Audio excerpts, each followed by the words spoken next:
एक साल पहले यानी पिछले साल जनवरी 2025 में देश की सबसे बड़ी आईटी कंपनी टीसीएस के जो कर्मचारियों की संख्या है 6 लाख से ज़्यादा थी। और अब जब जनवरी 2026 शुरू हुआ तो टीसीएस के कर्मचारियों की संख्या 6 लाख से नीचे आकर 5,82,000 कुछ रह गई है।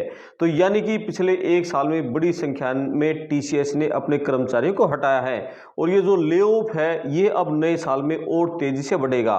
कारण क्या है कि जो रूटीन के जॉब होती थी अब उसकी जगह एआई ने ले ली है।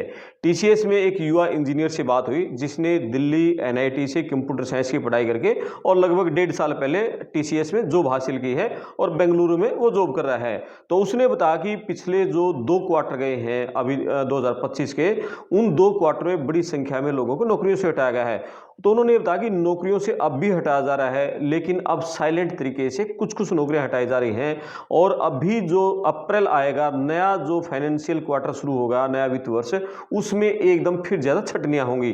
छटनी का कारण उन्होंने यही बताया कि जो नए बच्चे आ रहे हैं, जो नए यूथ अभी डाटा साइंस की एआई की पढ़ाई करके आ रहा है, तो वो जो काम कर रहे हैं, जो सीनियर पोजीशन में बंदे हैं, वो काम नहीं कर पा रहे हैं। उन्होंने बताया कि जिन लोगों की नौकरियों पर सबसे ज़्यादा खतरा होगा वो रहेंगे मिड लेवल के लोग और उससे सीनियर पोजीशन के लोग। उन्होंने एक बड़ा कारण ये बताया कि टीसीएस जैसे इंडिया की सबसे बड़ी आईटी कंपनी है, 5,82,000 एम्प्लॉय बहुत ज़्यादा हो जाते हैं। एक एक कैंपस इस तरह के हैं उसके, हैदराबाद, बेंगलुरु में, पुणे में, जहाँ की 20-20, 30-30 हज़ार एम्प्लॉय काम करते हैं एक कैंपस में।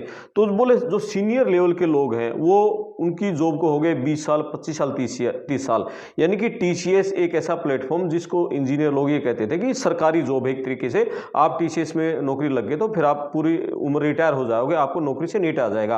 आप अच्छे मतलब कहीं बेनिफिट के लिए दूसरी कंपनी ज्वाइन करें तो खुद ठीक है, लेकिन टीसीएस खुद नहीं हटाएगी। लेकिन अब वो जमाना चला गया, अब टीसीएस खुद हटा रही है।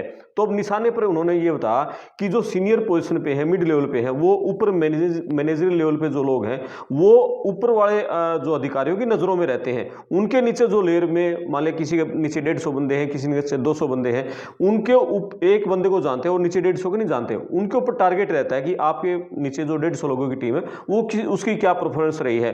तो जिसकी लूज परफॉर्मेंस रहती है तो उन सीनियर लेवल वाले बंदों को अब नौकरियां खतरा है, यानी उनकी नौकरी जा सकती है। उन्होंने ये बताया कि देखो टीसीएस इतनी बड़ी कर्मचारी है, इतने ज्यादा लोग हैं, लोगों को संभालना मुश्किल हो रहा है। अब मान लिया एक मैनेजर के नीचे 150-200 लोगों की टीम है, वो 150-200 में से 20-25 ऐसे लोग होते हैं जो पूरी तरह फरड़ों मारते हैं, कोई काम नहीं करते। बाकी जो 100-100 मेहनत करते हैं, 20-25 फरड़ों मारने होते हैं, फ्री में आते हैं जाते हैं, अब इस ऐसी जगह पर बैठ जाते हैं, कुछ काम नहीं है और अपना फ्री में और मोटी तनख्वाह लेते हैं, महीने के 4 लाख, 5 लाख, 6 लाख, इतनी मोटी तनख्वाह ले रहे हैं। तो ऐसे लोगों की धीरे धीरे करके पूरे इंटर लेवल पर पहचान की जा रही है जो कि पूरी तरह फरड़ों मार रहे हैं। दूसरा सबसे बड़ा कारण क्या है कि जो नए बच्चे आ रहे हैं वो एआई सीख रहे हैं, डेटा एनालिस्ट का उनको सारा काम आ रहा है, जो लेकिन मिड लेवल और सीनियर लेवल के लोगों को लगातार 2 साल से ट्रेनिंग दी जा रही है। ट्रेनिंग देने के बावजूद भी वो लोग काम नहीं सीख रहे हैं और बहुत सारे लोग ऐसे हो रहे हैं कि जिनको 20 साल हो गए और बहुत बुरी मुश्किल से वो निकल गए, बड़ी बड़ी विपदा से वो निकल चुके हैं, तब भी उनकी नौकरी गई। उनको ये लग रहा है कि उनकी नौकरी अब भी नहीं जाएगी, लेकिन अब वो जमाना चला गया, अब वो भ्रम में रह रहे हैं। अब सीनियर और मिड लेवल के लोग एक तो पुराने ज्यादा हो गए, उम्र उनकी ज़्यादा होगी और दूसरा सैलरी ज़्यादा होगी। तो उन्होंने जो जिस इंजीनियर से मेरी बात हुई उन्होंने ये बताया कि अब क्या हो रहा है कि जो सीनियर लेवल पे जो बंदे हैं उनकी सैलरी भी तो बहुत ज़्यादा है, जो 20 साल से, 25 साल से, 15 साल से काम कर रहे हैं। और जो नए बच्चे आ रहे हैं, नए बच्चों की जो कैंपस प्लेसमेंट हो रही है, जैसे उसने बताया कि उसकी 12,80,000 की उसकी प्लेसमेंट उसकी हुई थी एनआईटी दिल्ली से। तो अभी जो नए बच्चों का एक 11-12 के आसपास का उनको इतने में कैंपस से प्लेसमेंट से भर्ती किया जा रहा है।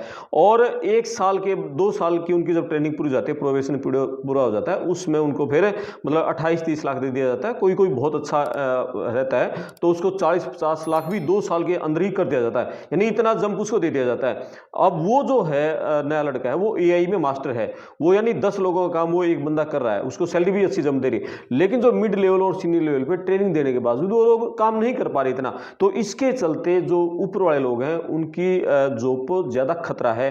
यानी अगले जो अप्रैल से नया जो क्वार्टर शुरू होगा, नया सेशन शुरू होगा, उसमें बहुत बड़ी संख्या में टीसीएस से कर्मचारी को छटनी की जाएगी। तो मैं आपको यह भी बता दूं कि टीसीएस में जिस युवा इंजीनियर से बातचीत हुई तो मैंने उससे पूछा कि सबसे ज्यादा जो किस स्किल की डिमांड है कौन सा कोर्स जो बच्चे करके आ रहे हैं, किसको नौकरियां ज़्यादा मिल रही हैं, तो उन्होंने बताया कि सबसे ज़्यादा जो भर्तियां हो रही हैं उनकी हो रही हैं जिन्होंने CSAI में किया है, यानी स्पेशलाइजेशन जिनका AI में है।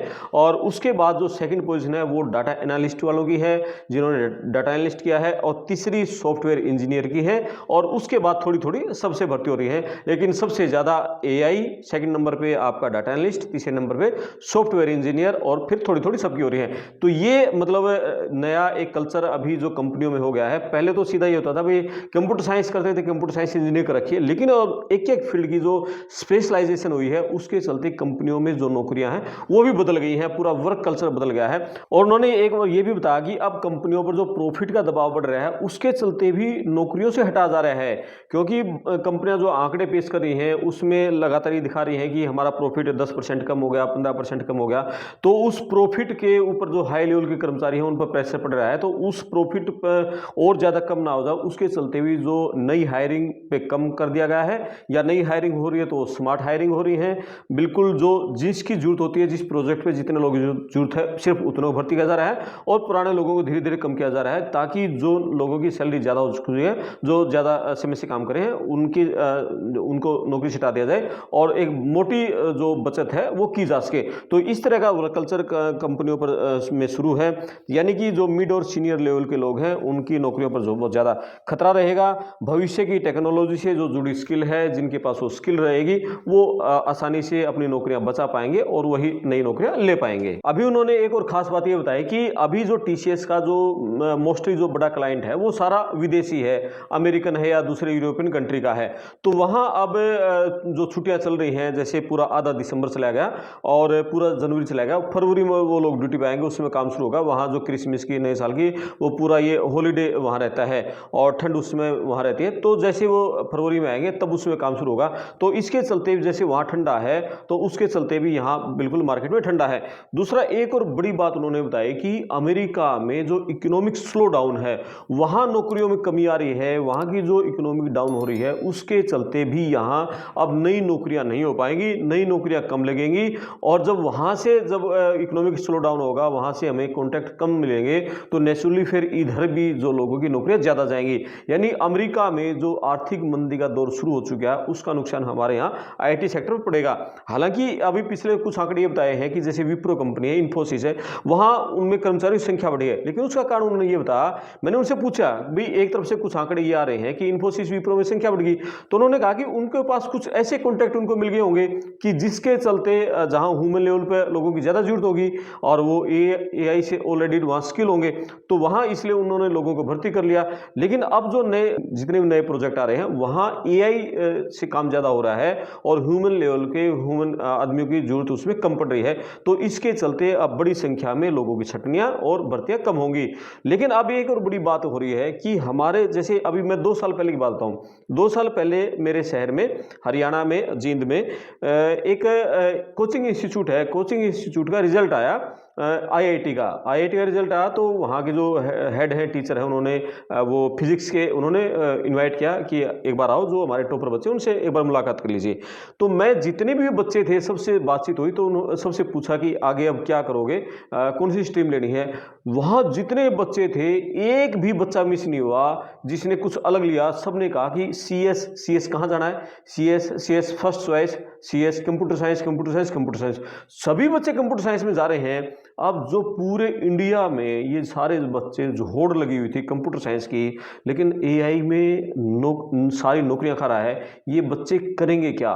देश में एक तो तस्वीर दिखाई जा रही है, पता नहीं वो आंकड़े सच्चे हैं झूठे, आप कमेंट्स करके बताओ, कि हम आर्थिक रूप से बहुत तरक्की करते हैं, हम तरक्की कर रहे हैं, हमारी जो इकोनॉमी है बहुत ज़्यादा बढ़ रही है, हमने जापान को पीछे छोड़ दिया है, दुनिया की चौथी आर्थिक महाशक्ति बन रहे हैं। लेकिन ये जो हर साल हजारों लाखों की संख्या में जो इंजीनियर तैयार हो रहे हैं, तो वो क्या करेंगे, नौकरियां कहां रहेंगी उनके लिए, जब बड़ी से बड़ी हमारे देश की नंबर 1 कंपनी TCS कर्मचारी की संख्या घटा रही है, दूसरी और जो कंपनियां हैं उनमें जो कर्मचारी संख्या घट रही है, भर्ती हो ही नहीं रहे, तो फिर ये बच्चे कहां जाएंगे। अमेरिका ने रास्ते रोक दिए हैं, H1B वीजा नहीं दे रहा है, दूसरे देशों में संकट हर देश में आ गया है, इंग्लैंड में भरमार हो गए, यूरोप में भरमार हो गया, वहां पहले से बहुत ज्यादा मतलब लोग भरे हुए हैं, वो अब कम कर रहे हैं। तो फिर ये हमारे लोग कहाँ जाएंगे? हमारे देश में हमारे देश की सरकार इन लोगों पर क्या कर रही है? क्या हम सिर्फ ये हिंदू मुस्लिम की राजनीति करने पर सीमित रहेगी हमारी सरकार? क्या इन बच्चों के भविष्य के लिए हमारी सरकार को एक ब्लूप्रिंट व्हाइट पेपर जारी करना चाहिए? हमने पिछले 11 साल में जो देश के युवाओं के रोजगार के लिए क्या किया? एक बड़ा वादा किया जाता है हर चुनाव में कि हर साल 2 करोड़ नौकरियां देंगे, 3 करोड़ नौकरियां देंगे। वो कितनी दी? क्या 2 लाख नौकरियां भी कहीं हम प्राइवेट सेक्टर में दे पाए हैं? सरकारी सेक्टर को सबको पता है क्या हाल हो चुका है।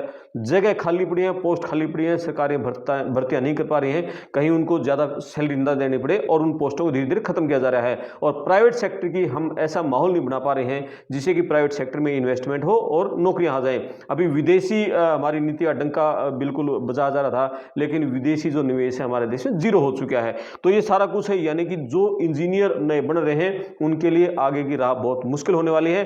जो ऑलरेडी इंजीनियर कर चुके हैं, जो नौकरियां लग रहे हैं, उन्हीं की नौकरियों को खतरा हो रहा है। तो ये देश की एक तस्वीर है। आप इस वीडियो पर कमेंट्स करें, वीडियो को शेयर करें, चैनल को सब्सक्राइब करें। मैं आपका दोस्त करमपाल, धन्यवाद।